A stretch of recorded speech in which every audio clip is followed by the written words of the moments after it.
കക്ക കഴുകി വൃത്തിയാക്കി കുക്കറിൽ വെച്ച് വേവിക്കണം. അതിനുശേഷം ഉള്ളി, പച്ചമുളക്, വെളുത്തുള്ളി, ഇഞ്ചി എല്ലാം കൂടെ ഇട്ട് വരട്ടണം. ഇറച്ചിക്ക് വരട്ടുന്ന കണക്ക്. അത് വാട്ടി മൂത്തിങ്ങോട്ട് വരുമ്പം കറി മസാല, കുരുമുളക് പൊടി, മുളക് പൊടി, മല്ലിപ്പൊടി ഇട്ട് ഇളക്കുക. ഇളക്കി വെച്ച് അതൊന്ന് മൂത്ത് വരും. മൂത്ത് വരുന്നതിനകത്ത് കക്ക തട്ടിയിട്ട് ഇളക്കി എടുക്കുക. അത്രയേ ഉള്ളൂ. ഇപ്പോൾ കക്ക തട്ടിയിട്ടോ? കക്ക തട്ടിയിട്ടില്ല, ഉള്ളി വറക്കുക. മൂത്ത് വരുന്നേ ഉള്ളൂ. ഇത് മൂക്കുമ്പോൾ എന്തോ കളറാവും? ഇച്ചിരി ബ്രൗൺ കളറാവും, പാകപ്പൊടി കളറാവും. തുടക്കമായതേ ഉള്ളൂ. ഒരു കാര്യം മറന്നുപോയി, കരിയാപ്പിലയും കൂടെ ഇട്ട് അടിപൊളിയായിട്ട് അങ്ങോട്ട് മൂപ്പിക്കണം.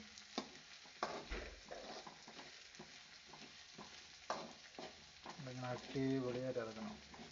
തീരാ ഇത്രയും ആവുന്നുണ്ട്, ഓവറാവരുത്.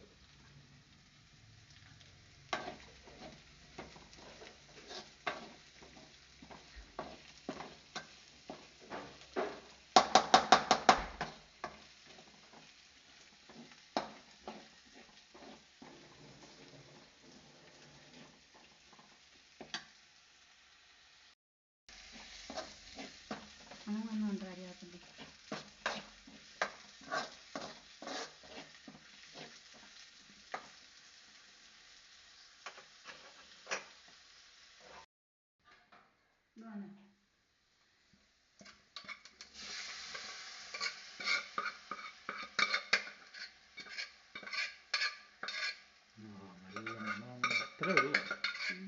ഒത്തിരി വേണോ?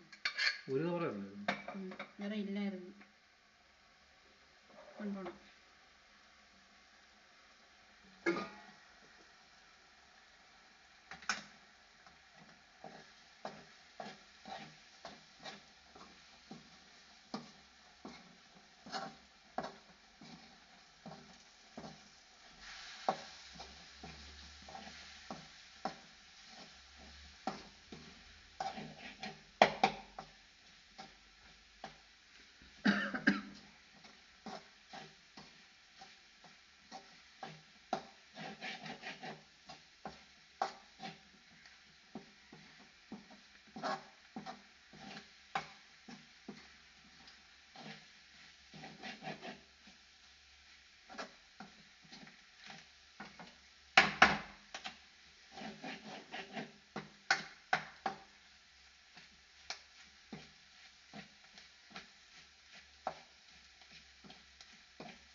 അപ്പോൾ ഇങ്ങനെ അരപ്പൊക്കെ ആയിട്ട് ഇങ്ങനെ ഇളക്കി യോജിപ്പിച്ച് വെക്കണം, എന്നിട്ട് വേവിക്കണം.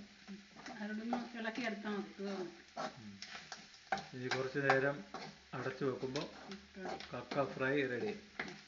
ഫ്രൈ ആയി.